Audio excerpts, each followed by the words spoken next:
Isang pulang folder. Iyon ang unang napansin ni Eliana sa gitna ng mga puting dokumento at kulay abong envelope sa loob ng leather briefcase ni Miguel. Hindi ito dapat nandoon. Kabisado ni Eliana ang laman ng briefcase ng kanyang asawa. Ang hinahanap lang naman niya ay ang lumang titulo ng lupa para sa isang kliyente. Isang bagay na matagal nang nakatago at ipinakiusap ni Miguel na hanapin niya. Pero ang pulang folder na yon tila ba sumisigaw sa kanya. Nakatago sa pinakailalim na para bang sinadyang ilihim. Hinila niya ito palabas. Walang anumang nakasulat sa labas. Simple lang. Pula. Ang kulay ng panganib. Ang kulay ng pag-ibig. Nagbuntong hininga siya, isang maliit na tawa ang kumawala sa kanyang mga labi. Baka naman isang sorpresa lang ito. 10 taon. Ngayong gabi ang kanilang ika-10 anibersaryo ng kasal. Baka ito na ang regalo ni Miguel. Baka isang dokumento para sa isang bagong bahay sa tabi ng dagat na matagal na nilang pinapangarap. Ang bango ng steak na minarinade niya kanina ay umaabot mula sa kusina. Nakahanda na ang mamahaling alak na binuksan niya. Ang lahat ay perpekto para sa isang perpektong gabi. Dahan-dahan, binuksan ni Eliana ang folder. Hindi ito titulo ng bahay. Hindi ito isang sorpresa. Ang mga salita sa itaas ng dokumento ay tila lumundag at sumampal sa kanya. Deed of assignment and transfer of rights. Naramdaman niya ang panlalamig na gumapang mula sa kanyang batok, pababa sa kanyang gulugod. Ang tibok ng puso niya, na kanina lang ay kalmado, ay nagsimulang umalingaw-ngaw sa kanyang tainga. Pinilit niyang basahin ang mga salita, kahit pa nagsisimulang manlabo ang kanyang paningin. Ang kanyang mga mata ay mabilis na hinanap ang mga detalye, sinusubukang intindihin ang isang bagay na ayaw tanggapin ng kanyang isipan. Project name, The Azure Haven Luxury Villas ang Azure Haven. Ang pinakamalaking proyekto ng De Leon Realty, ang proyektong nagpatatag sa kanilang kumpanya. Ang proyektong pinagpuyatan nilang dalawa ni Miguel, gabi-gabi. Senyor, Miguel De Leon, CEO, De Leon Realty. Ni, napatigil sa paghinga si Eliana. Kinailangan niyang basahin ang pangalan ng 3 beses bago ito tuluyang pumasok sa kanyang utak. Isabel Reyes. Sino si Isabel Reyes? Ang pangalan ay pamilyar, ngunit hindi niya ito mailagay sa tamang lugar. Isang kliyente, isang investor, at saka isang alaala ang biglang pumasok sa kanyang isip.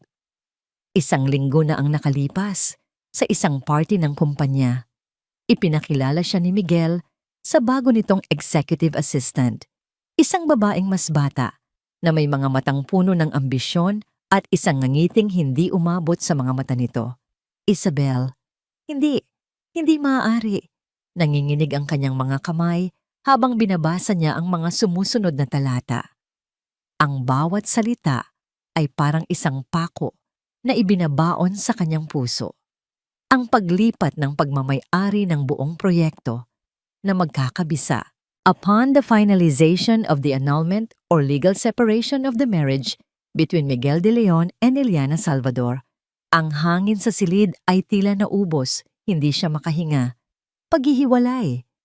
Ang salitang yon ay paulit-ulit na umikot sa kanyang isipan. Anong paghihiwalay? Masaya sila. Maayos sila.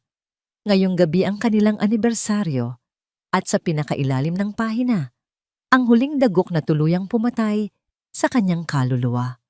Isang pirma, ang pamilyar na sulat kamay na kaya niyang iguhit kahit nakapikit. Ang pirma na nakasulat sa kanilang marriage contract.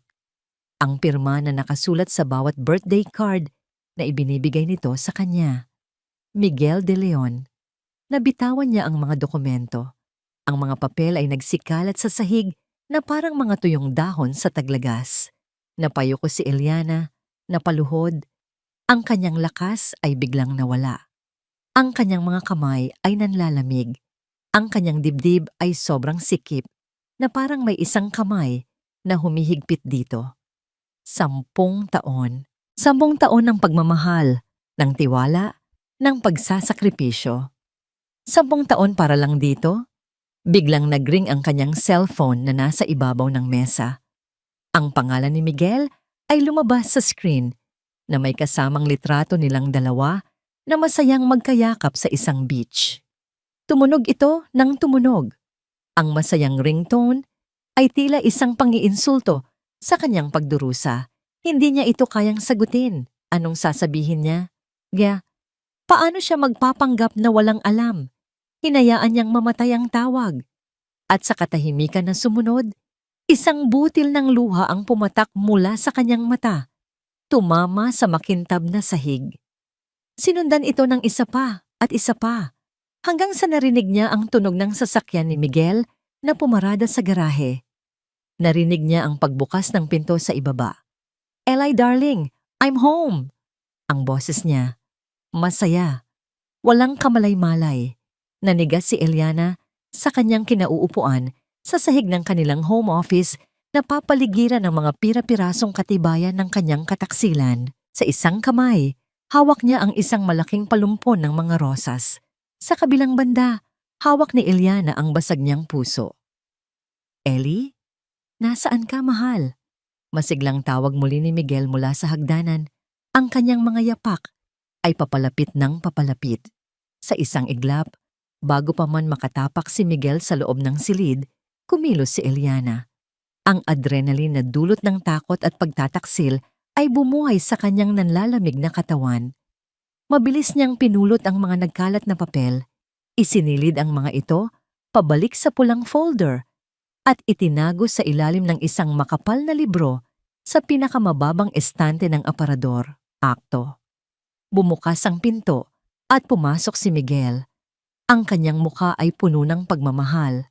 Isang pagmamahal na ngayon ay alam ni Eliana na kasinungalingan. "There you are," sabi nito. Ang boses ay malambing. "Kanina pa kita tinatawag. Akala ko kung napano ka na." Lumapit ito at iniabot sa kanya ang palumpon ng rosas. Napilitan siyang tumayo. Ang kanyang mga tuhod ay nanginginig pa rin. Pinilit niyang ngumiti. Isang ngiting pakiramdam niya ay magbibitak sa kanyang mukha. "Sorry, may hinahanap lang ako," sabi niya. Ang kanyang boses ay bahagyang paos. Inabot niya ang mga bulaklak. Ang bango nito, na dati nagdudulot sa kanya ng kilig, ngayon ay parang amoy ng isang funeral wreath. "Thank you, ang gaganda. Para sa pinakamagandang asawa sa buong mundo," sabi ni Miguel, at hinalikan siya sa noo. Naramdaman ni Eliana ang kanyang labi sa kanyang balat at kinailangan niyang pigilan ang sarili na umatras. Ang bawat haplos niya ngayon ay may lason. "Happy anniversary, mahal," bulong nito. "Happy anniversary," ganti ni Sanam. Ang mga salita ay parang buhangin sa kanyang bibig. Ang hapunan ay isang pagpapanggap, isang perpektong dula ng isang masayang mag-asawa. Naupo sila sa hapagkainan na si Eliana mismo ang nag-ayos. Ang mga kandila ay nagbibigay ng malambot na liwanag. Ang steak ay perpekto ang luto. Ang alak ay sumasayaw sa kanilang mga kopita. Pero para kay Eliana, ang lahat ng ito ay walang lasa. Ang bawat subo ng pagkain ay tila bumabara sa kanyang lalamunan. Pinanood niya si Miguel habang kumakain ito, habang nagkukwento tungkol sa kanyang araw sa opisina. Pinanood niya kung paano ito tumawa, kung paano nito hinawakan ang kanyang kamay sa ibabaw ng mesa. Ang lalaking kaharap niya ay ang parehong lalaki na minahal niya sa loob ng 10 taon. Pero isa na rin itong estranghero. Isang manlilinlang. "Okay ka lang ba?" tanong ni Miguel. Napansin marahil ang kanyang katahimikan. Parang ang lalim ng iniisip mo. Mabilis na umiling si Eliana at muling ngumiti. "Pagod lang siguro. Pero masaya ako. Masayang masaya." Kasinungalingan. Naniwala naman ito. Bakit hindi? Sa loob ng 10 taon, wala siyang ibang ginawa kundi ang pagkatiwalaan ito ng buo. Nang gabing iyon, humiga siya sa tabi ni Miguel sa kanilang kama. Pinakiramdaman niya ang init ng katawan nito Ang marahang paghinga nito, nahudyat na tulog na ito. Dati, ang tunog na yon ang nagpapakalma sa kanya. Ngayon, para iyong tunog ng isang bomba na malapit nang sumabog. Dahan-dahan, dahan-dahan siyang bumangon. Tumingin siya sa cellphone ni Miguel na nakacharge sa bedside table. Ang puso niya ay kumakarera. Paano kung may password? Paano kung magising siya? Pero kailangan niyang malaman.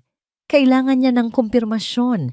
Kahit pa alam niyang dudurugin lang nito ang natitirang bahagi ng kanyang puso. Kinuha niya ang cellphone. Nag-swipe siya para buksan ito. Walang password. Ganoon siya katiwala. Ganoon siya kakampante na hinding-hindi siya magdududa. Agad niyang pinuntahan ang gallery ng mga litrato. Sa una, puro mga litrato niya. Mga litrato nilang dalawa. Mga litrato ng kanilang mga biyahe. Pero habang nag-i-scroll siya pababa, sa isang hidden folder na may pangalang work files, natagpuan niya ang katotohanan. Mga litrato ni Miguel at ni Isabel. Isang selfie sa loob ng kotse. Ang ulo ni Isabel ay nakasandal sa balikat ni Miguel. Isang litrato na kuha sa isang bar. Magkalapit ang kanilang mga mukha. Parehong nakangiti. Isang litrato kung saan magkahawak ang kanilang mga kamay sa ibabaw ng isang mesa. At ang pinakamasakit sa lahat, isang video kung saan inaabutan ni Miguel ng kwintas si Isabel. Isang kwintas na kamukhang-kamukha ng regalong natanggap ni Eliana noong kanilang ika-5 anibersaryo. Sa video, maririnig ang tawa ni Isabel, isang tawang matamis pero puno ng panunuya. Bagay ba sa akin maging Mrs. De Leon? Tanong nito. At sumagot si Miguel, You were born for it, babe. Naramdaman niya ang pag-akyat ng asido sa kanyang lalamunan. Binitawan niya ang cellphone na para siyang napaso. Hindi pa siya tapos. Pinilit niya ang sarili na damputin muli ang aparato ng kataksilan. Binuksan niya ang kanilang mga mensahe. Ang usapan nila ay puno ng mga salitang kailanman ay hindi na muling sasabihin ni Miguel sa kanya. Babe, I miss you. Can't wait to be with you. Ang bawat mensahe ay isang punyal.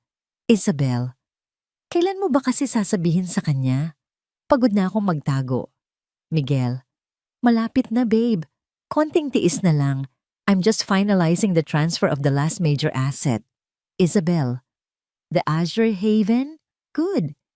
Siguraduhin mo lang na sa akin lahat mapupunta. Ayoko ng kahati. Miguel, of course, everything will be yours. Akin ka. At sa'yo ang lahat ng sa akin. Lahat. Ibubuhos niya ang lahat ng pinaghirapan nila sa babaeng iyon. Biglang sumikip ang dibdib ni Eliana. Hindi dahil sa sakit, kundi dahil sa galit. Isang galit na nagsimulang mag-apoy mula sa kaibuturan ng kanyang pagkatao. Ang De Leon Realty. Ang kanilang kumpanya. Pero hindi. Hindi iyon ang buong katotohanan. Isang ala-ala ang bumalik sa kanya. Malinaw na parang kahapon lang nangyari. Nakatayo siya sa isang malawak na bakanting lote sa Alabang, katabi ng isang mas batang Miguel na puno ng pangarap. Kasama nila ang kanyang ama. Ito na ang huling pamana namin sa iyo, anak. Sabi ng kanyang ama. Ang mga mata nito ay puno ng pagmamahal at pag-asa. Iniabot nito kay Miguel ang isang lumang folder na naglalaman ng orihinal na titulo ng lupa. This land has been in our family for 3 generations. Gamitin ninyo ito para itayo ang mga pangarap ninyo.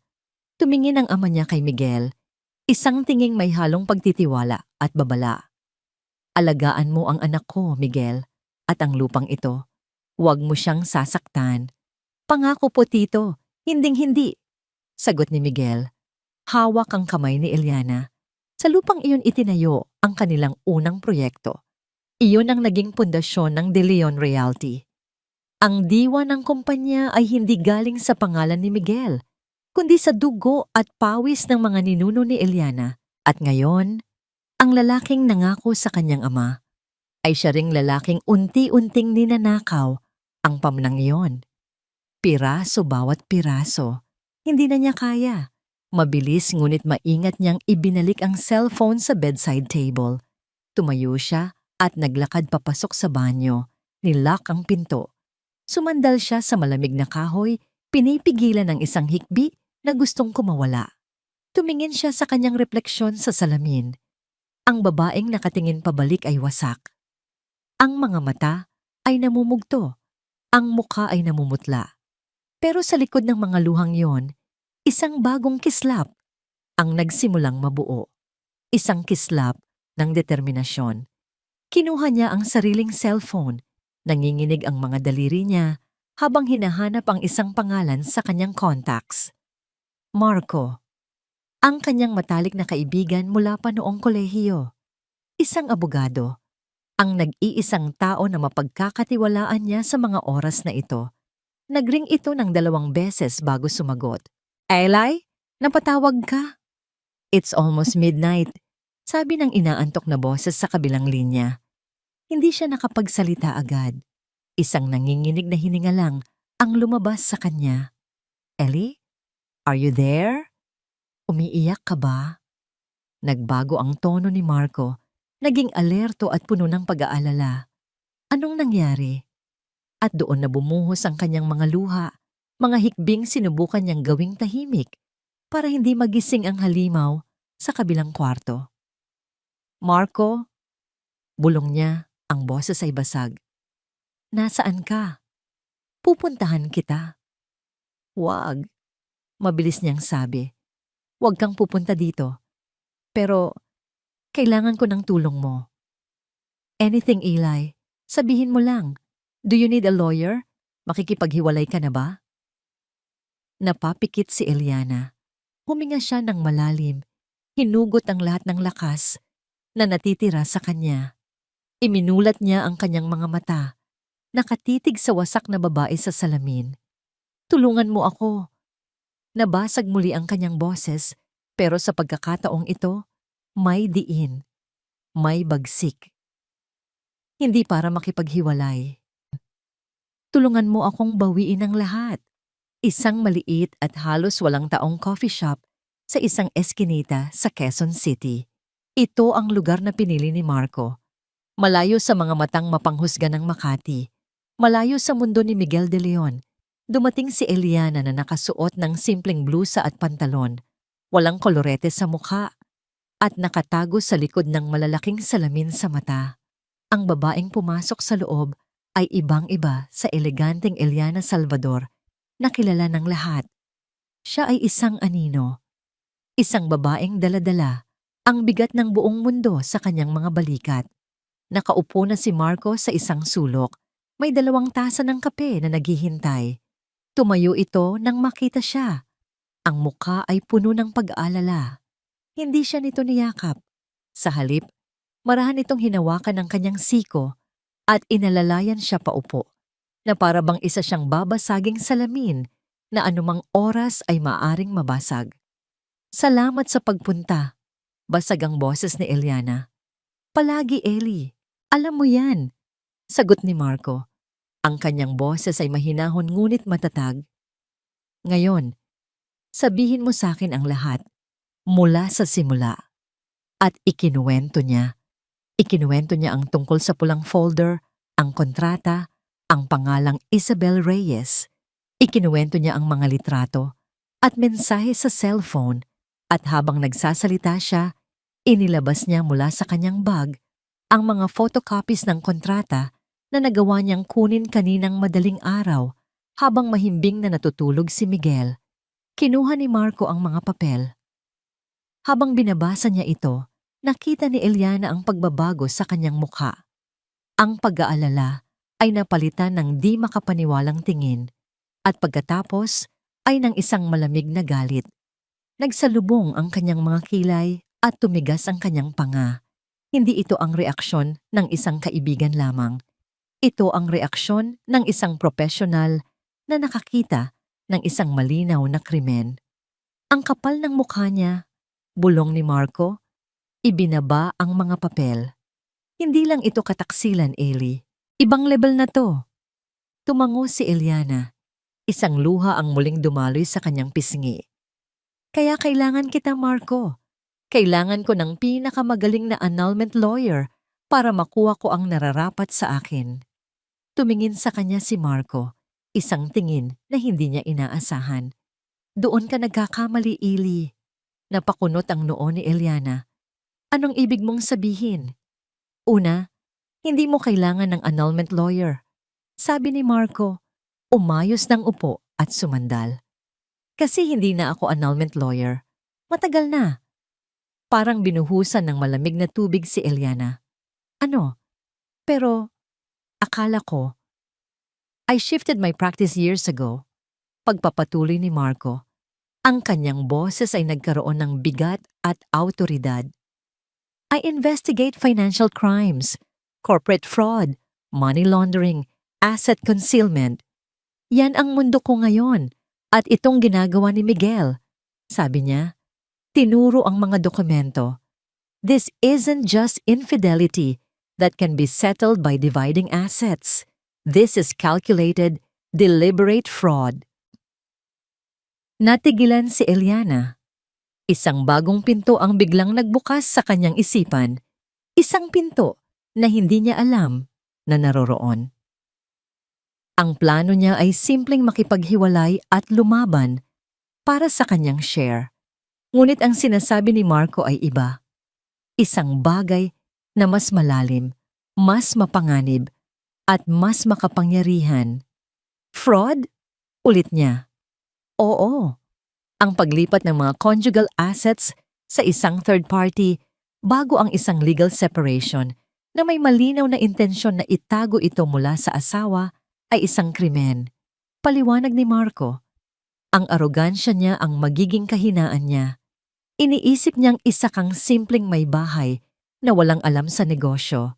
Iniisip niyang nasira ka na niya, na durog ka na, kaya tatanggapin mo na lang ang kahit anong ibigay niya. Parang isang maliwanag na ilaw ang biglang tumutok sa kadiliman ng kanyang isipan. Ang sinasabi ni Marco ay tama. Ganoon ang tingin sa kanya ni Miguel.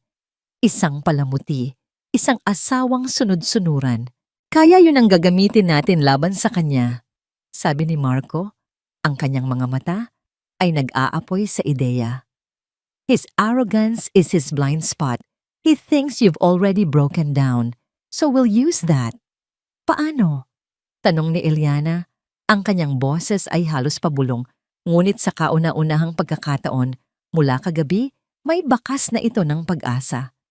Ibibigay mo sa kanya ang lahat ng gusto niya. Sabi ni Marco, ang bawat salita ay may diin. You don't fight.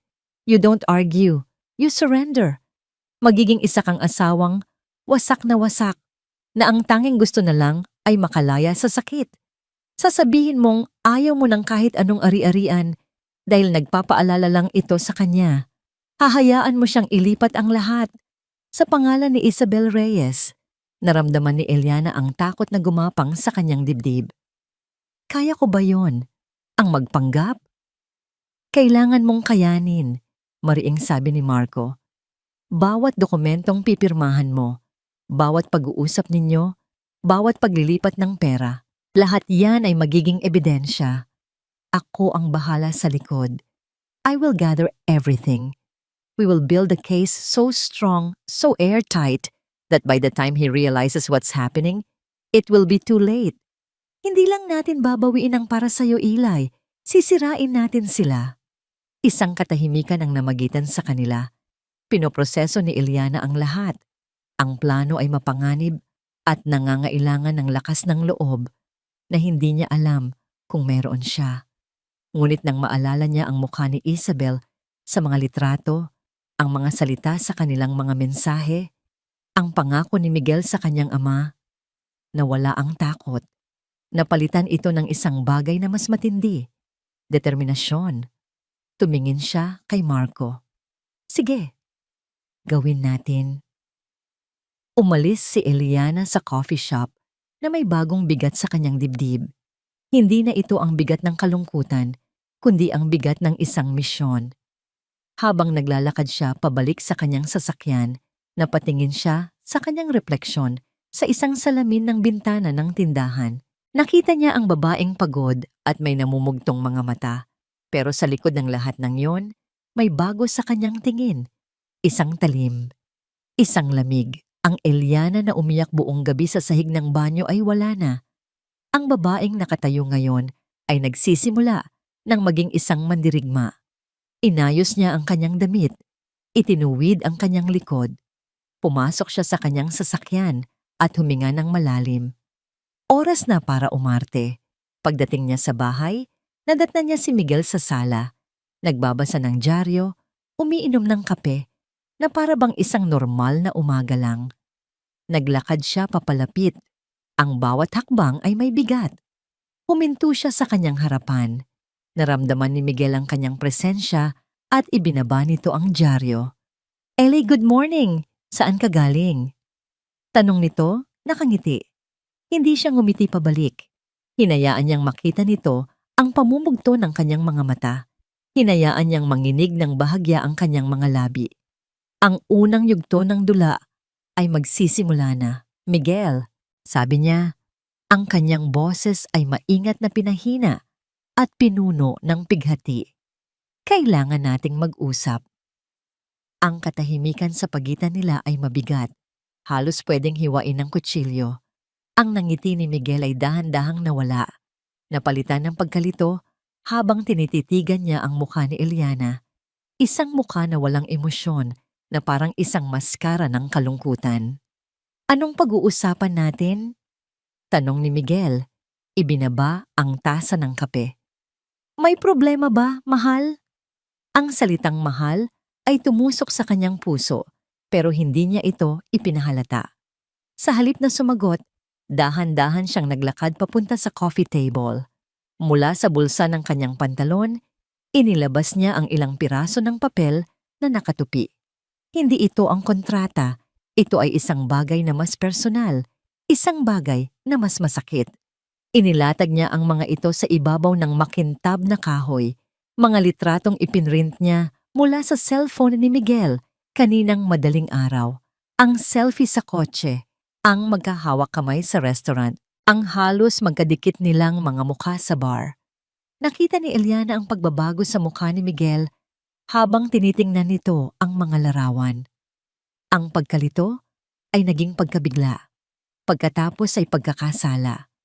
Nag-iwas ito ng tingin, hindi makatingin, ng diretso sa kanya. "Ellie." Nagsimula ito. Ang boses ay puno ng pagkataranta. "Let me explain. Hindi yan ang iniisip mo." "Huwag, Miguel. Huwag mo akong gawing tanga." Sigaw ng isip ni Eliana. Pero ang lumabas sa kanyang bibig ay isang mahinang, pagod na boses. "Huwag na, Miguel. Pagod na ako." Tumingin siya sa malayo, sa bintana, na para bang ang tanawin sa labas ay mas importante kaysa sa lalaking sumira sa kanyang mundo. Ito ang sinabi ni Marco. "Huwag kang magalit. Magpakita ka ng pagkasira. Pagod na akong mag-isip." Pagpapatuloy niya, ang bawat salita ay maingat na binitawan. "Pagod na akong umasa. Pagod na akong masaktan." "Eli, please, makinig ka muna. Alam ko na ang lahat." Putol niya. Sa wakas ay tumingin sa mga mata nito. Hinayaan niyang makita ni Miguel ang kawalan ng buhay sa kanyang mga mata, ang resulta ng isang gabing walang tulog at puno ng luha. "Nakita ko ang kontrata, ang para kay Isabel Reyes." Doon natigilan si Miguel. Ang anumang pagtatangka na magsinungaling ay namatay sa kanyang mga labi. Alam niyang huli na ang lahat. Ang nakikita niya na lang ngayon ay kung paano kontrolin ang sitwasyon. Huminga ng malalim si Eliana. Pinipiga ang lahat ng kanyang lakas para sa susunod na bahagi ng kanyang pag-arte. "Gusto ko ng annulment, Miguel." Isang saglit na katahimikan. Inaasahan na ito ni Miguel. Tumango ito. Ang mukha ay nagpapakita ng pagsisisi na alam ni Eliana ay peke. "Kung yan ang gusto mo, I understand. Hatiin natin ang lahat ng maayos." "Hindi." Mabilis na sagot ni Eliana. Napakunot ang noo ni Miguel. "Anong hindi?" "Ayokong humati," sabi ni Eliana, umiling ng marahan. "Ayoko ng kahit ano." Dito na tuluyang nagbago ang ekspresyon ni Miguel. Ang pagkakasala ay napalitan ng pagdududa. Tinitigan siya nito na para bang sinusuri kung nagsasabi ba siya ng totoo. Ellie, anong sinasabi mo? Pinaghihirapan natin to. May karapatan ka sa kalahati. Ang kapal ng mukha mo. Hindi natin ito pinaghihirapan. Pamilya ko ang nagsimula nito. Gusto niyang isigaw. Ngunit pinigilan niya ang sarili. At ano ang gagawin ko doon, Miguel? Tanong niya. Isang mapait na tawa ang kumawala sa kanya. Isang tawang walang saya. Titira ako sa isang malaking bahay na magpapaalala sa'yo. Magpapatakbo ako ng kumpanyang magpapaalala sa'yo. Bawat sulok ng buhay na to, nandoon ka. Ayoko na. Suko na ako. Lumapit siya sa sofa at naupo. Yumuko na parang pasan-pasan ang buong mundo. Gusto ko lang ng katahimikan. Gusto ko lang makalaya. Pinanood siya ni Miguel. Pinag-aaralan ang bawat galaw niya. Nakikita ni Eliana sa gilid ng kanyang mga mata ang pag-iisip nito. Siyempre, magdududa ito. Masyadong maganda para maging totoo. Kaya may isa akong kondisyon, sabi ni Eliana. Itinaas ang kanyang tingin. Ibibigay ko sa iyo ang annulment. Pipirmahan ko ang lahat ng papeles. Walang gulo. Walang away sa korte. Nakinig ng mabuti si Miguel. Ito ang gusto nito. Isang mabilis at tahimik na paghihiwalay. Pero kapalit nito, pagpapatuloy ni Eliana, ang kanyang boses ay bahagyang nanginig. Ilipat mo ang lahat sa pangalan niya. Natigilan si Miguel. Sa kanya. Kanino? Kay Isabel, sabi ni Eliana. Binigkas ang pangalan na parang isang sumpa. Ibigay mo sa kanya lahat. Ang mga bahay, ang mga kotse, ang kumpanya. Ibigay mo sa kanya para wala nang matira sa akin na magpapaalala sa inyong dalawa. Yun lang ang paraan para tuluyan na akong makalaya. Para maging tunay na malaya na rin kayo. Isang mahabang katahimikan. Ang hangin sa silid ay puno ng tensyon. Nakikita ni Eliana ang giyera sa isipan ni Miguel. Ang pagdududa laban sa kasakiman. Ang takot na baka ito ay isang patibong laban sa arogansya na nagsasabing karapat dapat siya sa ganitong kadaling tagumpay. Tinitigan siya ni Miguel. Tinitigan nito ang kanyang mga mata na namumumugto, ang kanyang mga kamay na bahagyang nanginginig sa ibabaw ng kanyang kandungan, ang kanyang balikat na nakayuko sa pagod at kabiguan. At doon, nakita ni Eliana ang pagbabago. Ang pagdududa sa mga mata nito ay dahan-dahang napalitan ng awa. At pagkatapos ng awa, isang kislap ng tagumpay. Naniwala ito.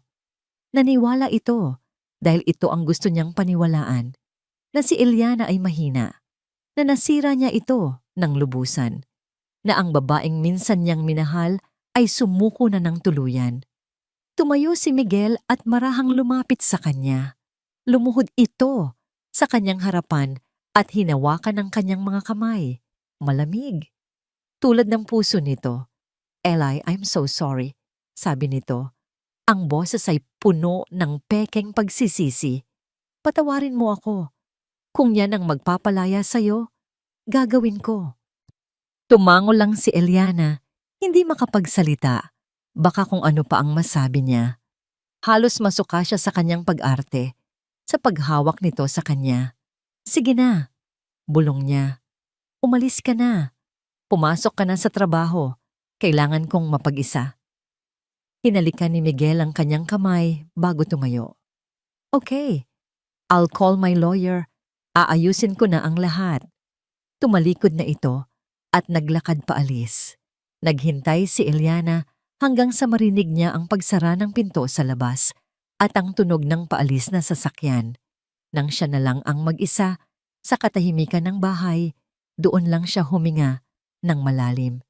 Ipinikit niya ang kanyang mga mata at sumandal sa sofa. Ang unang bahagi ay tapos na. Ang pain ay nailagay na. Ilang minuto ang lumipas, kinuha niya ang kanyang cellphone para tawagan si Marco.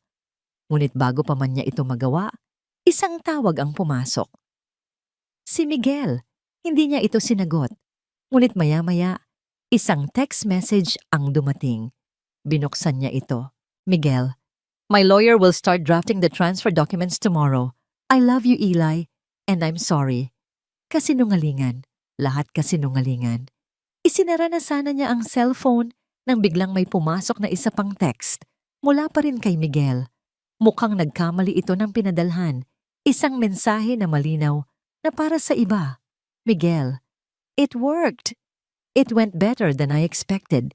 She's giving us everything. Nag-init ang mga mata ni Eliana. Kinagat niya ang kanyang labi para pigilan ang galit. Maya-maya, ang cellphone naman ni Eliana ang nag-vibrate. Isang hindi pamilyar na numero. Unknown number? Siguraduhin mo lang, Miguel. Baka may patibong siya. Natigilan si Eliana. Si Isabel. Nagkamali ng pinadalhan si Miguel. At nagkamali rin ng reply si Isabel. Sa isang iglap, nalaman ni Eliana na ang babaeng kalaban niya ay hindi tanga. Nagdududa ito. Ang laro ay mas naging mapanganib. Ang amoy ng mamahaling pabango at bagong leather ang sumalubong kay Miguel pagpasok niya sa pinto ng condominium unit sa BGC. Ibang-iba sa amoy ng kanilang bahay ni Eliana. Isang amoy ng lemon-scented floor wax at ng mga bulaklak mula sa hardin. Ang bahay na yon ay amoy ng kahapon. Ito, ang kondo na ito ang amoy ng kanyang kinabukasan. Nakangiting naghihintay sa kanya si Isabel, nakasuot ng isang pulang silk robe na bumabagay sa kulay ng kanyang mga labi.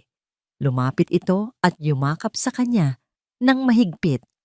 So, tanong nito, ang boses ay puno ng pananabik. How did it go? Naniwala ba siya? Hinalikan siya ni Miguel, isang halik na puno ng tagumpay. I played my part perfectly. Pagmamayabang niya habang hinuhubad ang kanyang coat. The grieving husband, torn apart by his mistake. Of course, she bought it. Lahat. Pumunta siya sa minibar at nagsali ng 2 kopita ng champagne. Iniabot niya ang isa kay Isabel. She's broken, Belle. Completely shattered. In fact, she's the one who suggested it. Suggested what? That I transfer everything to you.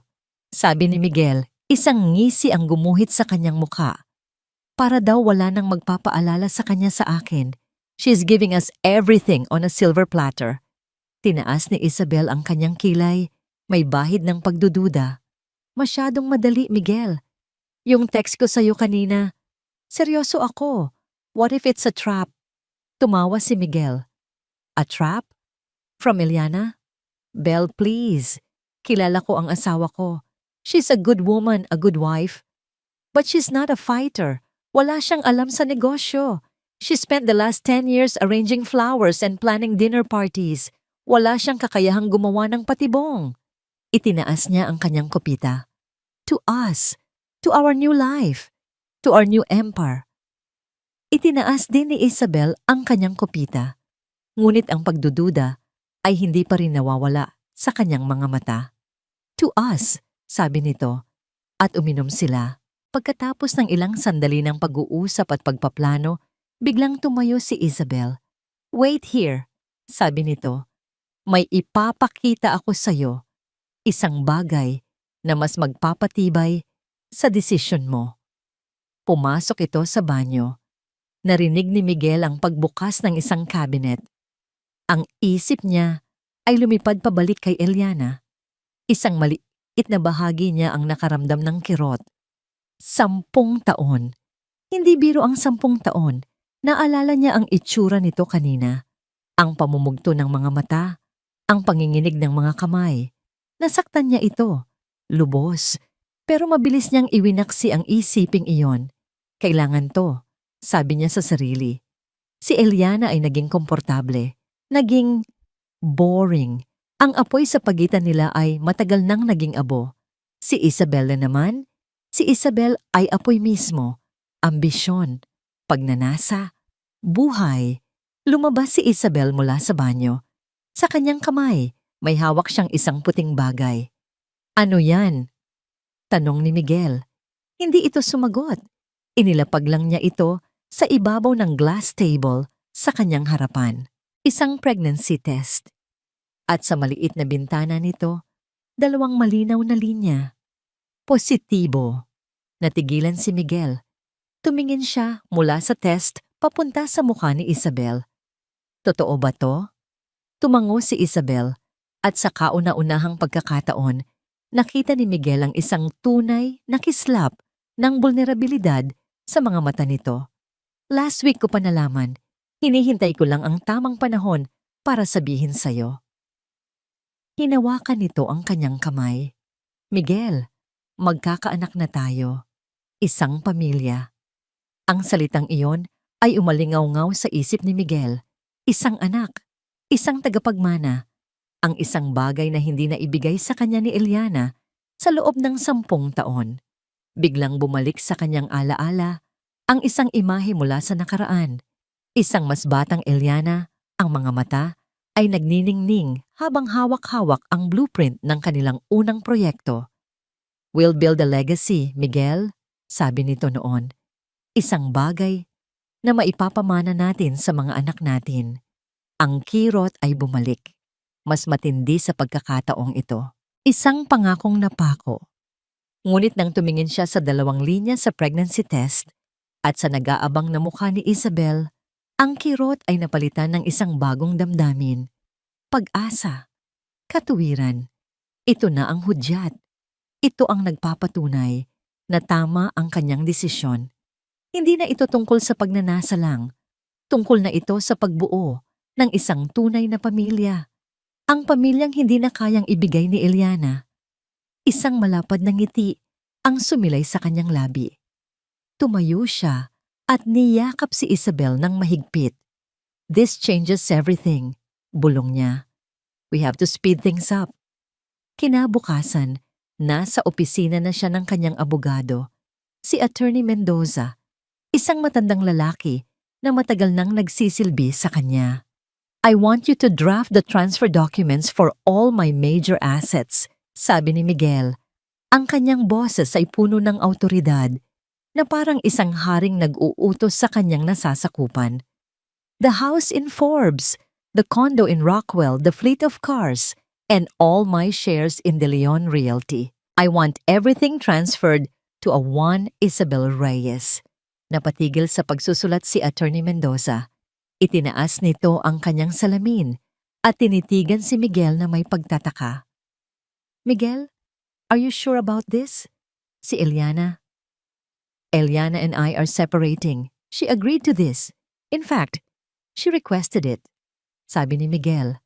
Walang bahid ng pag-aalinlangan. Umiling si Attorney Mendoza. "That's not my concern. Ang concern ko ay ang legalidad nito.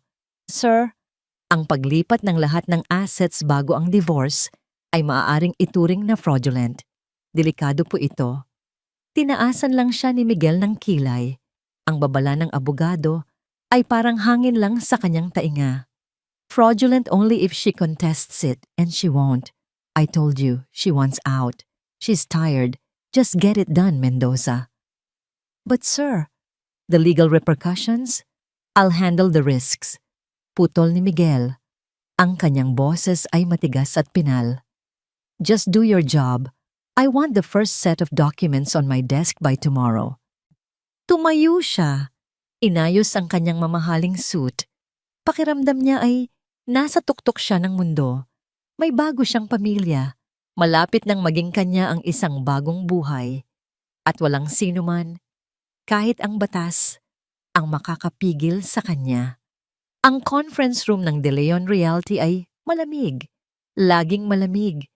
Pero ngayon, ang lamig ay tila tumatagos mula sa aircon, gumagapang sa kanyang balat, at nanunuot hanggang sa kanyang mga buto. Nasa tapat niya si Miguel, nakaupo sa tabi ng kanyang abogado. Si Attorney Mendoza, sa tabi naman ni Eliana, ay nakaupo si Attorney Reyes, isang batang abogado na inirekomenda di umano ng isang kaibigan. Sa katotohanan, isa ito sa mga pinagkakatiwalaang tao ni Marco na naroon para siguraduhing lehitimo ang lahat sa mata ni Miguel. Nakatambak sa ibabaw ng mahabang mesa na gawa sa mahogany ang unang set ng mga dokumento. Ang mga papel na maglilipat ng pagmamay-ari ng kanilang bahay sa Forbes Park at ng condominium sa Rockwell mula sa pangalan nilang mag-asawa patungo sa pangalan ni Isabel Reyes. So these are the deeds of assignment for the two primary real estate properties. Paliwanag ni Attorney Mendoza, ang kanyang boses ay formal at walang emosyon, kahit pa hindi ito makatingin ng diretso kay Eliana. Everything is straightforward. You just need to sign at the bottom of each page, Mrs. De Leon. Mrs. De Leon, parang isang insulto ang tunog niyon ngayon. Isang pangalan na malapit ng isuko. Isang titulong ninakaw. Tumingin si Eliana kay Miguel. Isang maliit, malungkot na ngiti ang ibinigay nito sa kanya. Isang ngiti ng pekeng pakikiramay na hindi umabot sa mga mata nito. Sa likod ng lahat ng yon, nakikita ni Eliana ang tunay na emosyon, ang di mapigilang pananabik, ang tagumpay. Halos masuka siya sa galit na gumuhit sa kanyang lalamunan. Kinuha niya ang mamahaling pluma na nasa kanyang harapan. Naramdaman niya ang panginginig ng kanyang kamay. "Huwag kang bibigay, Eli," sabi niya sa sarili. "Ito ang hinihintay nila. Ang makita kang durog." Huminga siya ng malalim, ipinikit ang mga mata saglit, at ginawang blanko ang kanyang isipan. Inisip niya ang sinabi ni Marco. Bawat pirma mo ay isang pako sa kanilang kabaong. Iminulat niya ang kanyang mga mata, dinampot niya ang pluma. Ang panginginig ay huminto, dahan-dahan, halos parang sa slow motion, ibinaba niya ang dulo ng pluma sa papel. Hindi niya binasa ang mga nakasulat. Nagpanggap siyang hindi niya ito naiintindihan, na hindi niya ito gustong intindihin. Ang tanging nakikita niya ay ang linya sa ibaba, kung saan nakalimbag ang kanyang pangalan, Eliana Salvador de Leon. At sa ilalim nito, pumirma siya. Isang pirma, tapos isa pa. Ang bawat pagguhit ng tinta ay parang isang hiwa sa kanyang puso. Ngunit sa bawat hiwa, may tumutubong bakal sa kanyang kaluluwa. Nang matapos siya, marahan niyang itinulak ang mga dokumento pabalik sa gitna ng mesa. Hindi siya tumingin kay Miguel, nakatitig lang siya sa kawalan. "Okay na ba?" tanong niya. Ang kanyang boses ay mahina at pagod. "Yes, Mrs. De Leon, that's all for today," sabi ni Attorney Mendoza. Mabilis na inayos ang mga papel na para bang natatakot na bawiin pa niya ito. Tumayo si Eliana. "Mauuna na ako."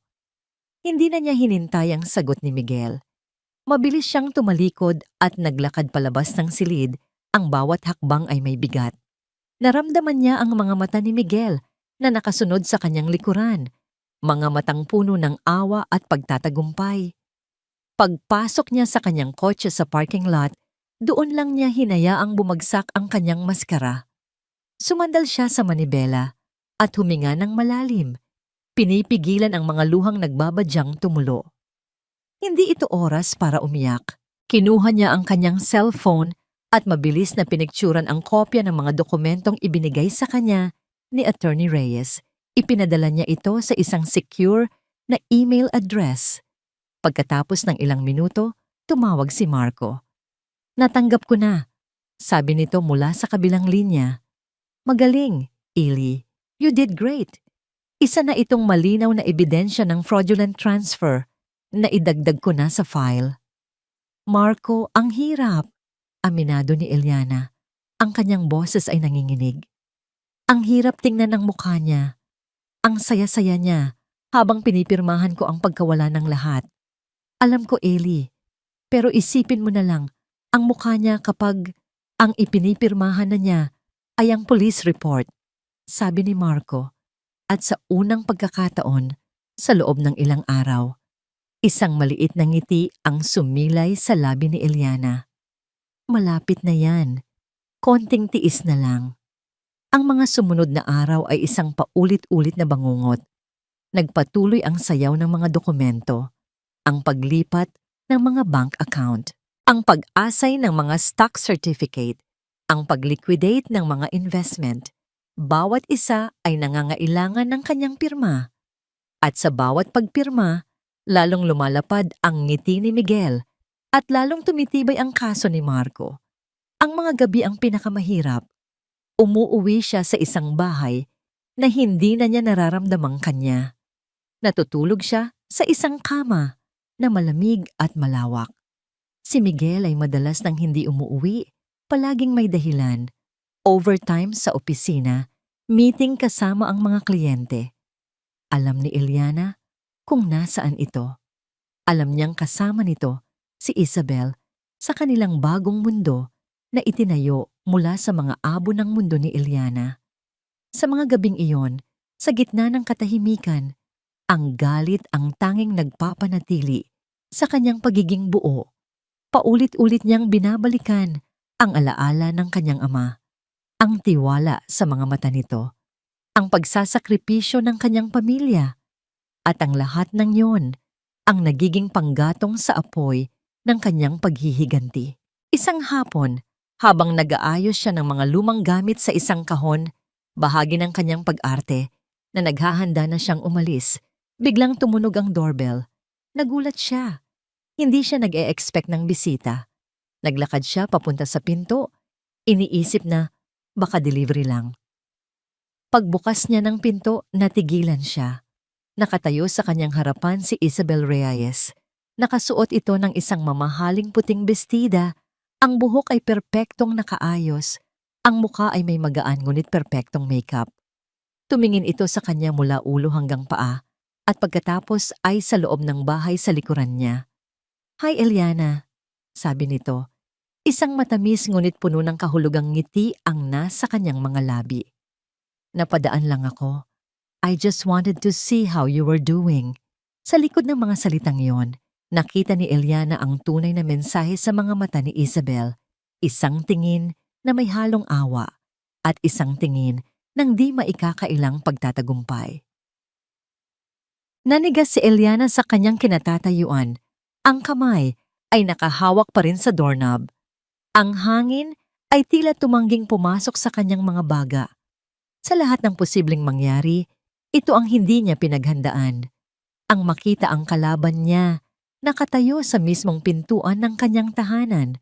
Ang nangiti ni Isabel ay kasing tamis ng lason.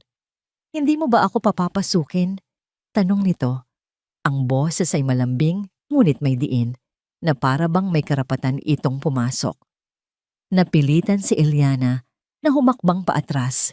Binibigyan ito ng daan. Walang salitang lumabas sa kanyang bibig. Pumasok si Isabel na para bang pag-aari niya ang lugar.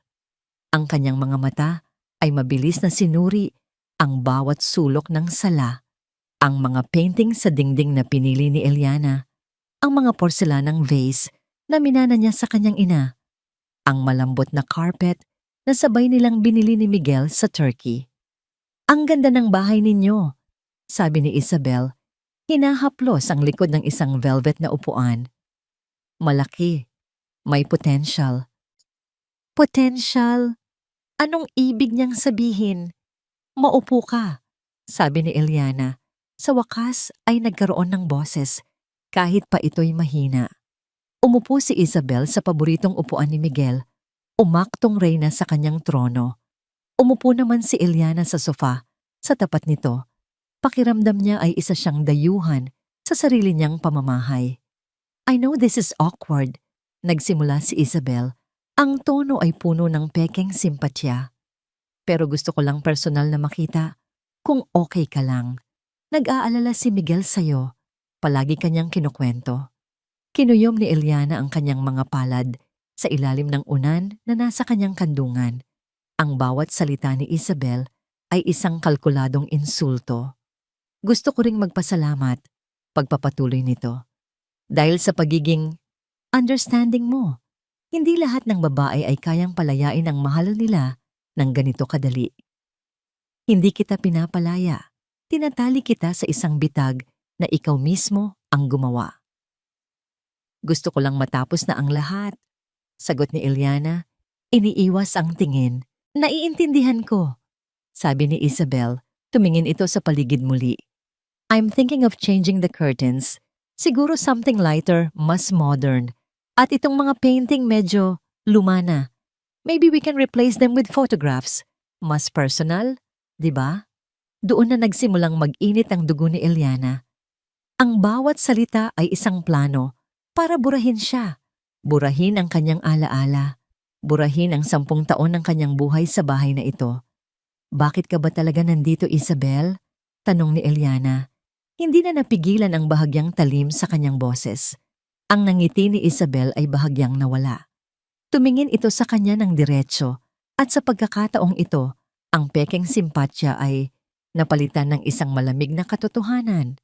Nandito ako para sabihin sa'yo na itigil mo na ang anumang binabalak mo. Sabi nito, ang boses ay mas mababa na ngayon. Miguel might be naive enough to believe this broken woman act, but I'm not. Alam kong may binabalak ka. Parang binuhusan ng yelo si Eliana. Nahalata ba siya? Pero bago pa man siya makasagot, isang kakaibang ngiti ang muling sumilay sa labi ni Isabel at dahan-dahan itinaas nito ang kanyang kamay at inilagay sa kanyang tiyan. Isang kilos na puno ng kahulugan. Pero kahit ano pa man yan, huli na ang lahat, sabi ni Isabel. Ang kanyang boses ay muling naging matamis, ngunit ngayon ay may halong panunuya because whatever claim you think you still have on him is over. Huminga ito ng malalim na para bang naghahanda para sa kanyang grand finale. Ibibigay ko kay Miguel ang pamilyang hindi mo na ibigay sa kanya. Ang mga salita ay tumama kay Eliana na parang isang malakas na sampal.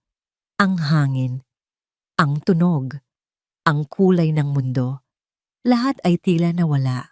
Ang tanging nakikita niya ay ang mapanuyang ng ngiti ni Isabel at ang kamay nitong nakapatong sa kanyang tiyan. Isang anak. Ang isang bagay na pinangarap nila. Ang isang bagay na ipinagdasal niya gabi-gabi sa loob ng maraming taon. Ang isang bagay na naging dahilan ng maraming luhang lihim.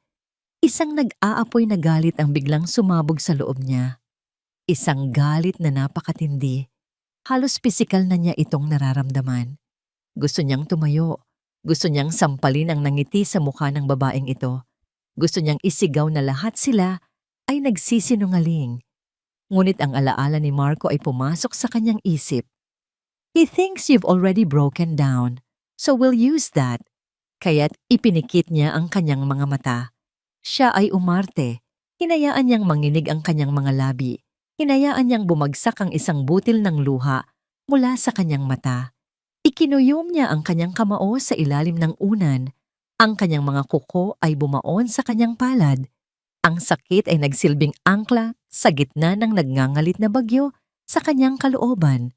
Pagmulat niya, ang nakita ni Isabel ay hindi isang mandirigma. Ang nakita nito ay isang talunan. Umalis ka na, bulong ni Eliana. Ang kanyang boses ay basag at puno ng sakit. Sakto namang bumukas ang pinto at pumasok si Miguel. Natigilan ito nang makita silang dalawa. Bel? Eli? Anong nangyayari dito? Mabilis na tumayo si Isabel at lumapit kay Miguel. Ang mukha ay puno ng pag-aalala. Miguel, I was just checking on her. Pero bigla na lang siyang tumingin si Miguel kay Eliana na nakayuko pa rin. Ang mga balikat ay nanginginig. Ang nakita niya ay ang asawang winasak niya. Bel, maybe we should go, sabi ni Miguel. Ang boses ay mahina. Hinawakan nito ang braso ni Isabel. Hayaan na muna natin si Eli. Tumango si Isabel. Isang huling tingin ng tagumpay ang ibinigay nito kay Eliana bago sila sabay na lumabas ng pinto. Nang marinig ni Eliana ang pagsara ng pinto at ang tunog ng paalis na sasakyan, doon na siya napasigaw. Isang sigaw na walang tunog. Ang kanyang buong katawan ay nanginig sa pinaghalong galit, sakit at pagkasuklam. Hindi na niya kaya. Hindi na niya kayang magpanggap. Bawat segundo na kasama niya ang mga taong yon ay pagpatay sa kanyang kaluluwa. Nanginginig niyang kinuha ang kanyang cellphone. Hinanap niya ang pangalan ni Marco at mabilis na tumawag. Marco, sabi niya. Ang boses ay desperado at nagmamadali bago pa man ito makapagsalita. Bilisan na natin. Ellie, anong nangyari? Pumunta siya dito. Sinabi niya ang lahat, sabi ni Eliana. Ang mga luha ng galit ay tuluyan ng bumuhos. Marco, bilisan na natin ang plano. Hindi ko na kaya pang magpanggap. Hindi pa ba tapos? Ang tanong ni Isabel ay parang isang matulis na patalim na tumusok sa katahimikan ng kanilang gabi. Nakaupo sila sa mamahaling sofa ng kanyang kondo sa BGC, umiinom ng wine, sparkling juice para sa kanya. Pero ang tensyon sa pagitan nila ay mas makapal pa kaysa sa usok ng tabako. Ano ang hindi pa tapos? Tanong ni Miguel, nagpapanggap na walang alam, habang tinitingnan ng city lights mula sa bintana. Huwag tayong maglokohan, Miguel, sabi ni Isabel, ibinaba ang kanyang kopita ng may kaunting diin. Ang lupang pinanggalingan ng lahat, hindi pa nalilipat sa pangalan ko. Napabuntong hininga si Miguel. Ito na naman sila. Sa nakalipas na linggo, mula noong insidente sa bahay, naging ito na ang paboritong paksa ni Isabel. Belle, pinag-usapan na natin to. The process takes time. Paliwanag niya, sinusubukang maging kalmado. Mas komplikado ang papeles ng lupang yun. O talagang nagdadalawang isip ka na? Akusa nito, ang mga mata ay naniningkit. Dahil sa kanya? Dahil nakita mo siyang umiyak? Hindi yun ganon. Mabilis na depensa ni Miguel. This is business. That land, may sentimental value yun sa pamilya niya. It's the final piece. Kailangan nating maging maingat. Tumawa si Isabel, isang tawang walang bahid ng saya. Sentimental value? Miguel, pinag-uusapan natin dito ang kinabukasan ng anak natin.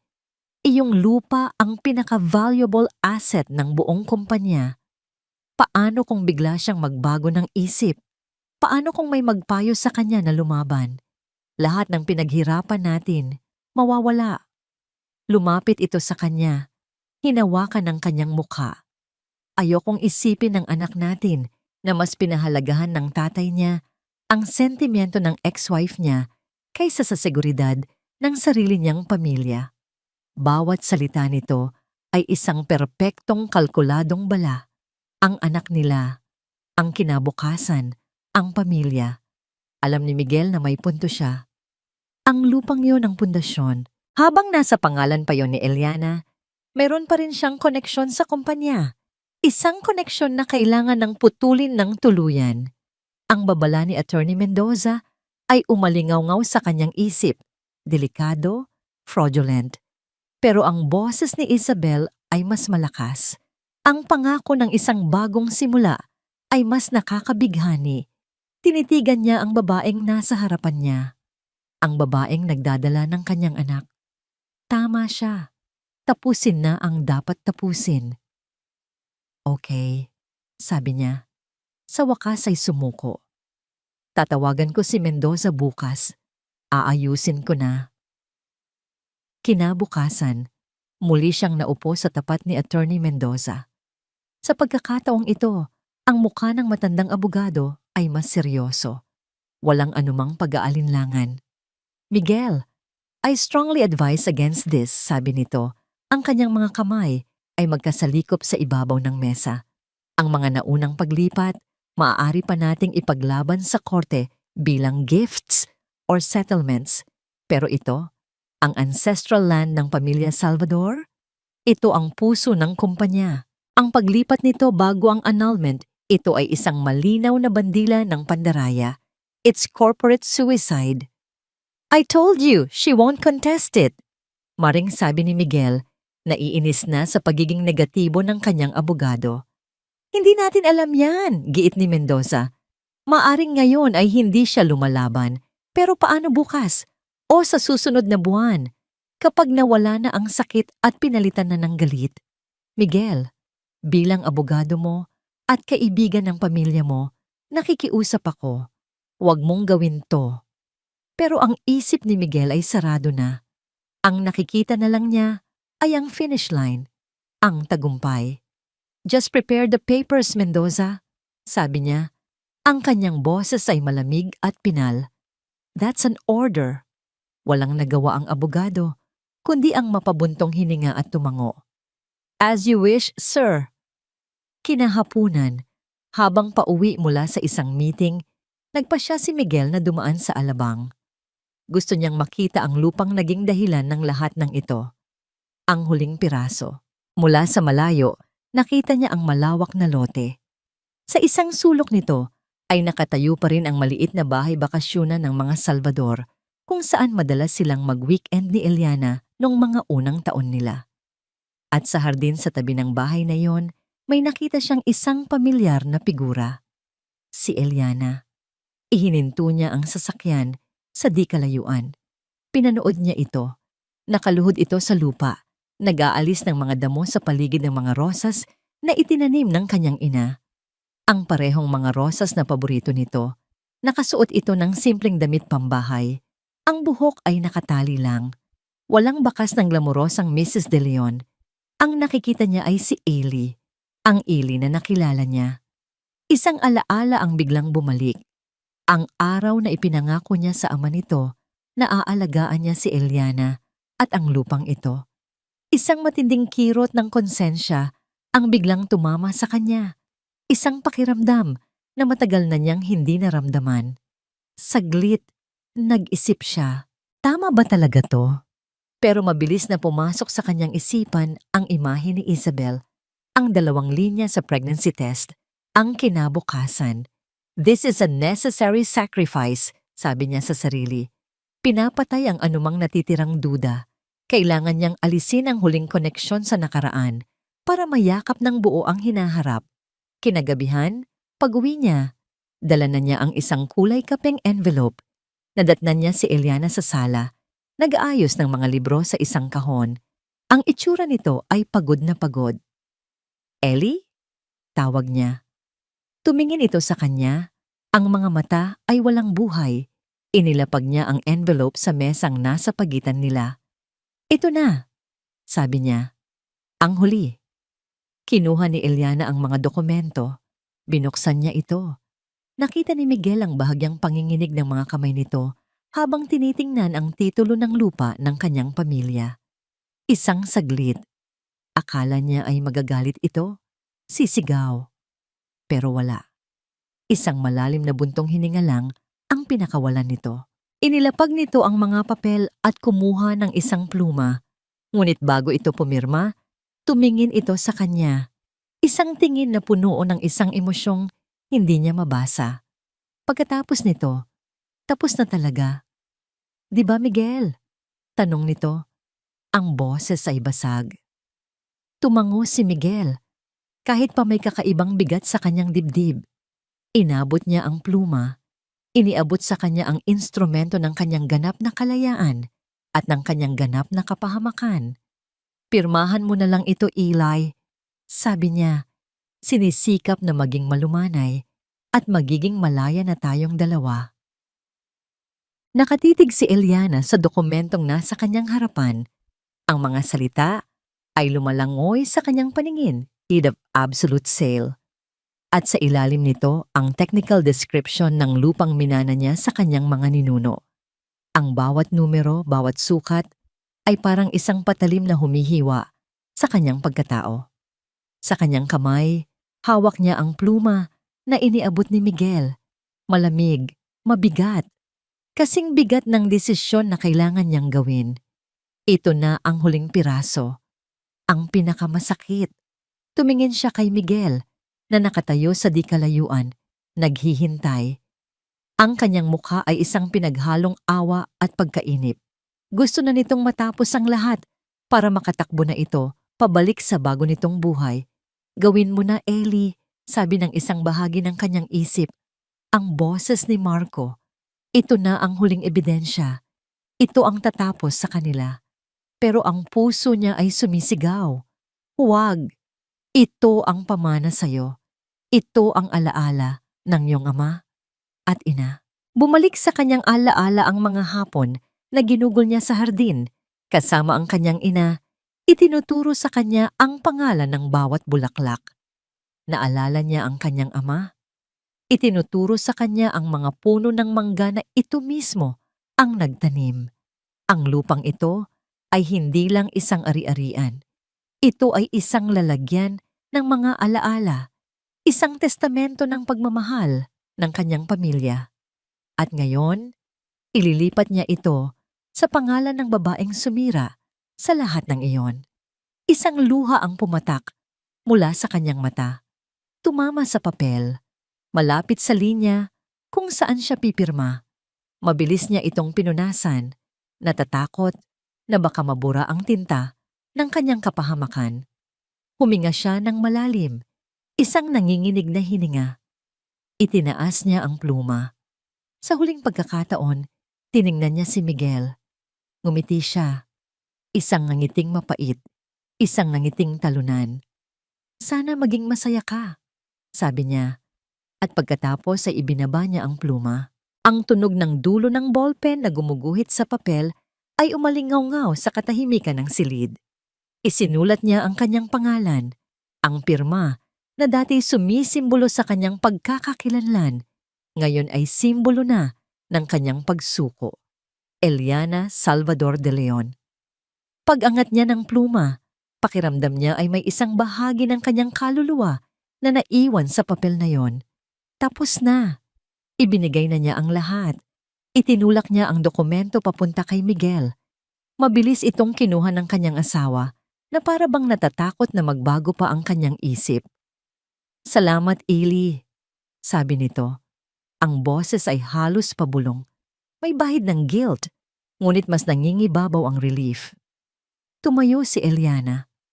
Pakiramdam niya ay wala siyang bigat, na para siyang isang kaluluwang lumulutang. Aalis na ako bukas ng umaga, sabi niya. Ang boses ay walang kabuhay-buhay. Kailangan ko lang kunin ang ilang personal na gamit. Hindi na siya naghintay ng sagot. Tumalikod siya at naglakad paakyat sa kanilang kwarto. Ang bawat hakbang ay isang paglalakbay palayo sa buhay na minsan niyang inakala ay sa kanya. Sa loob ng kwarto, kinuha niya ang isang maliit na maleta na matagal na niyang inihanda. Hindi niya ito pinuno. Ang inilagay lang niya ay ilang damit, ang mga alahas na bigay ng kanyang ina, at ang isang luma at kupas na litrato ng kanyang mga magulang.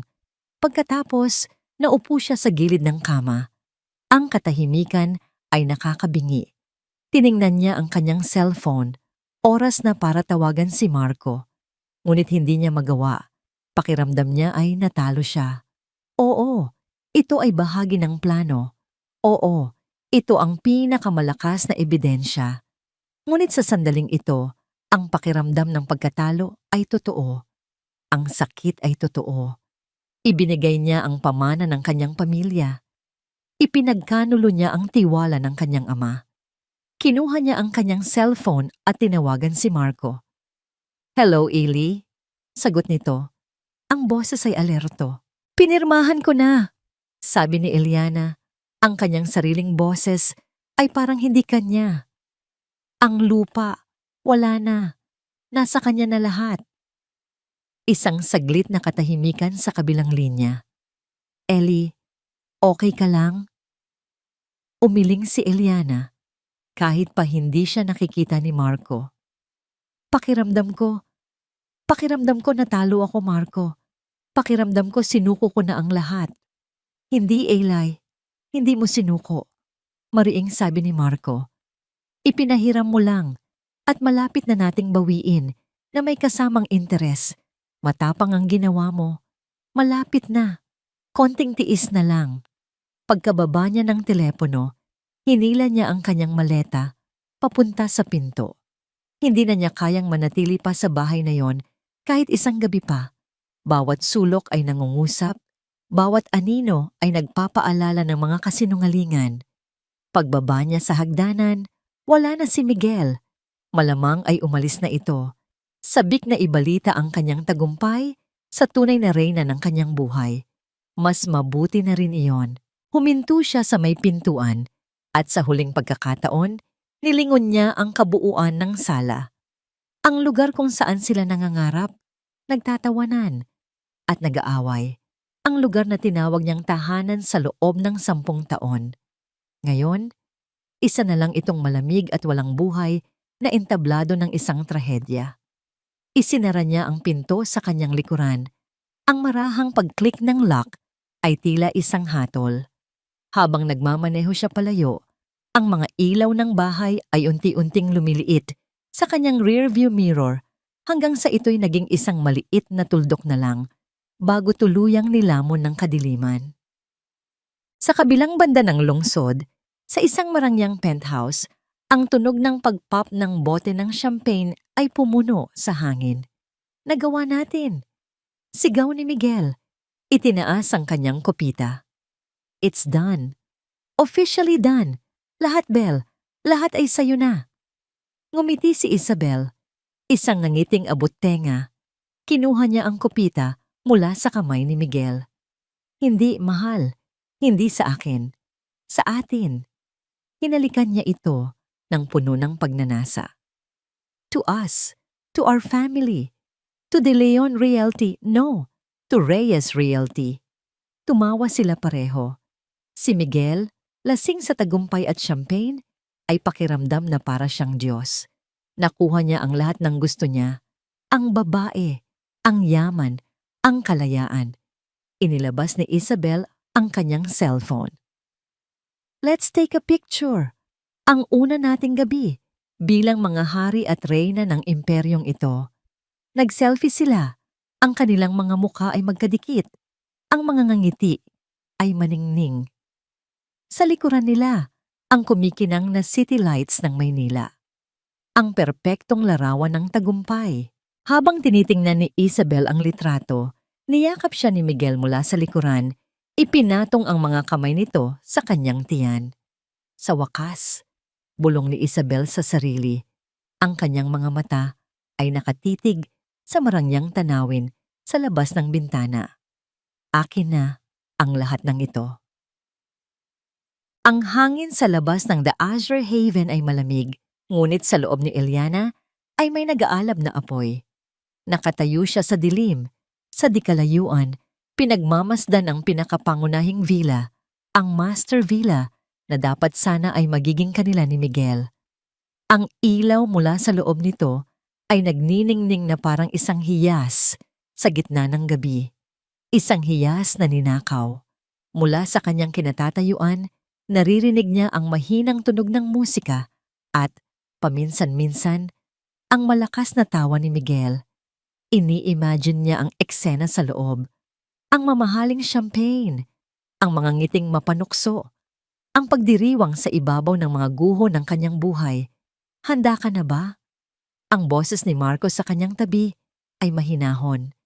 Tumingin si Eliana sa kanya pagkatapos ay sa dalawang sasakyan na tahimik na nakaparada sa likuran nila, naglalaman ng mga ahente ng National Bureau of Investigation, NBI. Tumango siya. Isinilang ako para sa gabing ito. Sagot niya, ang kanyang boses ay matatag at walang bahid ng pag-aalinlangan. Inayos niya ang kanyang suot na pulang bestida. Isang kulay na sinadya niya. Ang kulay ng panganib. Ang kulay ng pag-ibig na naging galit.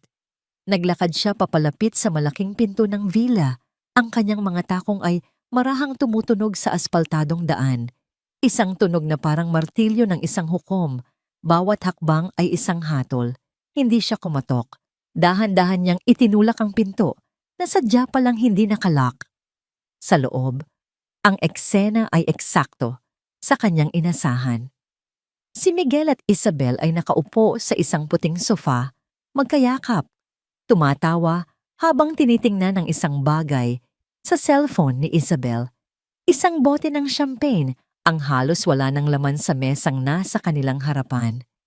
Naramdaman nila ang pagbabago sa hangin. Naramdaman nila ang kanyang presensya. Sabay silang napatingin sa pinto. Ang tawa ay namatay sa kanilang mga lalamunan. Ang mga ngiti ay naglaho sa kanilang mga mukha. Ang nakita nila ay hindi ang Elianang durog at talunan na huli nilang nakasama. Ang babaeng nakatayo sa kanilang harapan ay ibang-iba. Matangkad ang tindig, malamig ang mga mata. At ang pulang bestida nito ay tila sumisigaw ng kakapangyarihan. Ellie? Si Miguel ang unang nakapagsalita. Tumatayo. Ang mukha ay puno ng pagkalito. Anong ginagawa mo dito? Paano ka nakapasok? Hindi siya pinansin ni Eliana. Ang kanyang mga mata ay dahan-dahang nilibot ang kabuuan ng villa. Ang matataas na kisame, ang mga mamahaling muebles, ang malaking bintana na may tanawin ng karagatan. Pagkatapos, ang kanyang tingin ay bumalik sa kanila. Maganda, sabi niya. Ang kanyang boses ay kalmado na nakakakilabot. Magaling kayong pumili ng lugar para sa inyong pagdiriwang. Anong sinasabi mo? Tanong ni Miguel. Naiinis na. Umalis ka na dito, Eli. This is a private party. Sinabi ko na sa'yo, Miguel. Sabi naman ni Isabel. Tumatayo na rin sa tabi niya.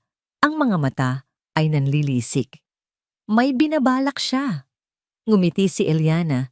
Isang ngangiting hindi umabot sa kanyang mga mata. Wala na akong binabalak, Isabel. Tapos na ang pagpaplano. Lumakad siya papalapit. Ang bawat hakbang ay may bigat at layunin. Nandito lang ako para sa isang bagay. Huminto siya sa tapat ng mesang may champagne. Itinaas niya ang bote. Tiningnan ang label. Mamahalin, sabi niya. Pinili ninyo talaga ang pinakamaganda sa lahat. At sa kanya ibinalik ang tingin sa kanila. Ang kanyang mga mata ay nag-aapoy. Salamat sa pag-iingat ng mga ari-arian ng pamilya ko.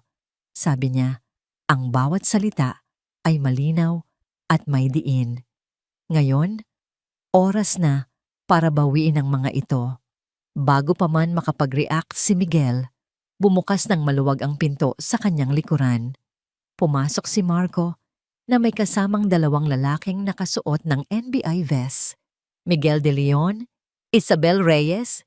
Tanong ni Marco. Ang kanyang boses ay formal at opisyal. You are under arrest. Arrest for what? Sigaw ni Miguel. Ang kanyang mukha ay namutla. This is insane. For conspiracy to commit fraud and fraudulent transfer of assets, sagot ni Marco, habang ipinapakita ang isang warrant. Lahat ng dokumentong pinirmahan ni Mrs. De Leon, lahat ng paglilipat ng pera, lahat ng iyon ay bahagi ng isang masusing investigasyon. No! Sigaw ni Isabel. Ang kanyang mukha ay puno ng di makapaniwalang tingin. Pumayag siya. Kusa niyang ibinigay ang lahat. Isang pagpapanggap na kinagat ninyo ng buo. Sabi ni Eliana, ang kanyang boses ay walang emosyon. Dahil sa sobrang kasakiman ninyo, hindi ninyo nakita ang bitag na nasa harapan ninyo mismo. Lumapit ang mga ahente. Hinawakan nila ang mga braso ni Miguel at Isabel. Hindi niyo pwedeng gawin to sa akin. Nagpupumigla si Miguel. Do you know who I am? Oo, sagot ng isang ahente habang ipinoposas ang kanyang mga kamay sa kanyang likuran. Ikaw ang suspect. Habang dinadala sila palabas, na puno ng sigawan ng villa, ang pagdiriwang ay naging isang eksena ng purong kaguluhan at pagbagsak. Kasalanan mo ito! Sigaw ni Isabel habang tinitingnan si Miguel. Ang kanyang mukha ay puno ng galit at pagkasuklam. Pinaniwala mo ako. Sinira mo ang buhay ko. Hindi sumagot si Miguel. Ang kanyang mga mata ay nakatutok lang kay Eliana, na tahimik na nakatayo at pinapanood ang lahat. Ang kanyang tingin ay hindi galit. Ito ay isang tingin ng ganap na pagkabigla at pagkatalo na para bang sa wakas ay naintindihan na niya ang lahat, na ang babaeng minamaliit niya ay ang siya palang nagplano ng kanyang katapusan. Nang sila'y nawala na sa pinto, isang nakabibinging katahimikan ang pumuno sa silid. Naiwan si Eliana, nakatayo sa gitna ng kanyang nabawing kaharian, at sa katahimikang iyon, isang mahinang tunog ang kumawala sa kanyang mga labi. Hindi isang sigaw, hindi isang iyak, isang mahinang tawa, mapait, malamig, at sa wakas, malaya. Iyon ang huling halakhak. 6 na buwan, 6 na buwan ang lumipas mula noong gabing iyon sa The Azure Haven. Ang balita tungkol sa pag-aresto sa CEO ng De Leon Realty na si Miguel De Leon at sa kasabwat nitong si Isabel Reyes ay naging laman ng bawat business section ng mga pahayagan at ng bawat talk show sa telebisyon. Ang De Leon Scandal, sabi nila. Isang kwento ng kasakiman, kataksilan at isang hindi inaasahang pagbagsak. Sa korte, ang kaso ay naging mabilis. Ang mga ebidensyang inilatag ni Marco, ang bawat pinirmahang dokumento, ang mga bank transfer, ang mga text message, at ang testimonya ng mismong abogado ni Miguel na si Attorney Mendoza na nakipagtulungan sa prosekusyon ay bumuo ng isang kwentong hindi maikakaila. Si Miguel at Isabel ay parehong napatunayang nagkasala. Nahatulan sila ng maraming taon sa bilangguan. Isa pa sa mga revelasyon sa korte ang nagpagulat sa lahat. Ang pagbubuntis ni Isabel Reyes ay isang kasinungalingan. Isa lamang itong desperadong taktika para pabilisin ang mga plano ni Miguel. Isang panloloko na lalo pang nagdiin sa kanya sa mata ng batas. At dahil ang lahat ng paglilipat ng ari-arian ay napatunayang bunga ng pandaraya, ang lahat ng ito ay ipinawalang bisa ng korte. Lahat ay ibinalik sa nag-iisang tunay at legal na may-ari, kay Eliana. Ngayon, nakaupo si Eliana sa dulo ng isang mahabang conference table, ang parehong table kung saan niya pinirmahan ang simula ng kanyang pagpapanggap. Ngunit ngayon, siya na ang nakaupo sa kabisera, sa silyang dating inuupuan ni Miguel. Ang malaking logo ng De Leon Realty na dating nakasabit sa dingding sa kanyang likuran ay wala na. Pinalitan ito ng mga bagong letra na gawa sa brushed gold metal. Salvador Properties. Ma'am Eliana, the board has approved the initial plans for the Alabang Reclamation Project. Sabi ng isang batang executive. We are ready to proceed upon your signal. Tumingin si Eliana sa mga taong nakapaligid sa kanya sa mesa. Ang mga bagong pinuno ng departamento, mga taong pinili niya base sa integridad at galing, hindi sa pagkampi. Tumango siya. Proceed, sabi niya. Ang kanyang boses ay kalmado, ngunit puno ng awtoridad. I want weekly progress reports. Yes, ma'am. Pagkatapos ng meeting, lumabas siya sa balcony ng kanyang bagong opisina. Mula roon, tanaw niya ang abalang mga kalye ng Makati. Ang mundo ay nagpatuloy na parang walang nangyari. Ngunit para sa kanya, ang lahat ay nagbago. Sa mga unang linggo pagkatapos ng iskandalo, ang kumpanya ay halos bumagsak. Nawala ang tiwala ng mga investor at marami sa mga kliyente ang umatras. Ngunit hindi sumuko si Eliana. Ginamit niya ang lahat ng kanyang natutunan sa tabi ni Miguel. Idinagdag ang sarili niyang talino at ang integridad na kailanman ay hindi nito tinaglay. Isa-isa, kinausap niya ang mga investor. Isa-isa, ibinalik niya ang tiwala ng mga kliyente. Ipinakita niya sa kanila hindi lamang ang isang bagong pangalan, kundi isang bagong pananaw. Isang kumpanyang itinayo sa katapatan. Ang ganda ng view, di ba? Napalingon siya. Nakatayo sa may pinto si Marco. May dalang 2 tasa ng kape. Ngumiti si Eliana, isang tunay at magaan na ngiti. Marco, kanina ka pa? Kararating lang, sabi nito. Iniabot sa kanya ang isang tasa. I just came from the courthouse, finalized the last of the paperwork. Officially, tapos na ang lahat. Salamat, sabi ni Eliana, habang tinatanggap ang mainit na tasa. Sa lahat-lahat, hindi ko to magagawa kung wala ka. Nandito lang ako para itulak ka, sagot ni Marco. Ikaw ang gumawa ng lahat ng mahihirap na trabaho. Sumimsim sila ng kape sa katahimikan, pinapanood ang paggalaw ng syudad sa ibaba. Kamusta ka na? Tanong ni Marco. Ang totoo? Huminga ng malalim si Eliana. Okay na ako, sabi niya. At sa pagkakataong ito, alam niyang totoo ang mga salita niya. May mga araw na naaalala ko pa rin ang sakit, ang galit. Pero paunti-unti, nawawala na. Napapalitan ng kapayapaan. Good, sabi ni Marco. You deserve it. Kinahapunan, pagkatapos ng trabaho, hindi umuwi si Eliana sa bahay sa Forbes. Ipinabenta na niya iyon. Masyadong maraming masasamang alaala. Nakatira siya ngayon sa isang simpleng condominium, isang lugar na kanya lang. Ngunit ngayong hapon, sa ibang lugar siya pumunta. Nagmaneho siya papuntang Alabang, sa lupang pinagmulan ng lahat. Ipinark niya ang kanyang sasakyan at naglakad sa malambot na damuhan. Ang hangin ay sariwa. Ang araw ay papalubog na. Nagpipinta ng kulay kahel at lila sa kalangitan. Lumapit siya sa hardin ng mga rosas ng kanyang ina. Ang mga ito ay mas malago ngayon, mas namumukadkad dahil sa kanyang pag-aalaga.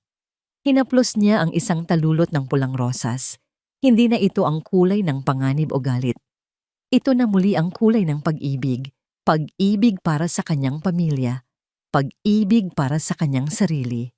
Nakatayo siya roon, mag-isa, sa gitna ng pamanang ipinaglaban niya. Ang babaeng minsay durog at talunan ay wala na. Ang babaeng minsay ginamit ang paghihiganti bilang kalasag ay wala na rin. Ang babaeng nakatayo ngayon ay buo. Siya ay si Eliana Salvador. Hindi na De Leon. Siya lang. At sapat na yon. Habang pinapanood niya ang paglubog ng araw, isang ngiti ang dahan-dahang sumilay sa kanyang mga labi. Hindi ito ang mapait na tawa ng tagumpay sa gabing iyon sa villa. Ito ay isang nangiting tahimik, isang ngiting mapayapa, isang ngiti ng isang bagong umaga. At dito nagtatapos ang kwento ni Eliana Salvador sa kanyang matamis na ngiti sa isang panibagong umaga. Mga minamahal naming tagapakinig, mula sa kaibuturan ng aming puso, kami po ay taos-pusong nagpapasalamat. Salamat po sa inyong walang sawang pagsubaybay sa bawat kabanata ng buhay ni Eliana. Salamat sa bawat hiningang pinigil ninyo, sa bawat luhang pumatak, at sa bawat galit na inyong naramdaman kasama niya. Ang pagsulat sa kwentong ito ay isang paglalakbay din para sa amin. Isang paalala na sa likod ng bawat sakit at pagtataksil, mayroong lakas na naghihintay lamang na matuklasan. Ang huling halakhak ay hindi lamang isang kwento ng paghihiganti. Ito ay isang kwento ng paghilom, pagbangon, at pagbawi. Hindi lang ng yaman, kundi ng dignidad at pagkatao. Isang paalala na ang tunay na tagumpay ay hindi nasusukat sa pagbagsak ng iba, kundi sa pagtayo mo sa sarili mong mga paa, mas matatag at mas buo kaysa dati.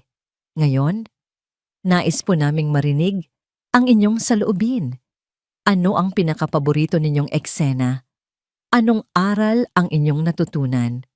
Mangyari po lamang na i-comment sa ibaba ang inyong mga nararamdaman.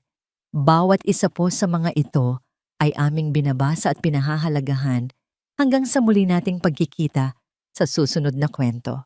Muli, maraming salamat po. Nagmamahal, Kwentong Puso TV.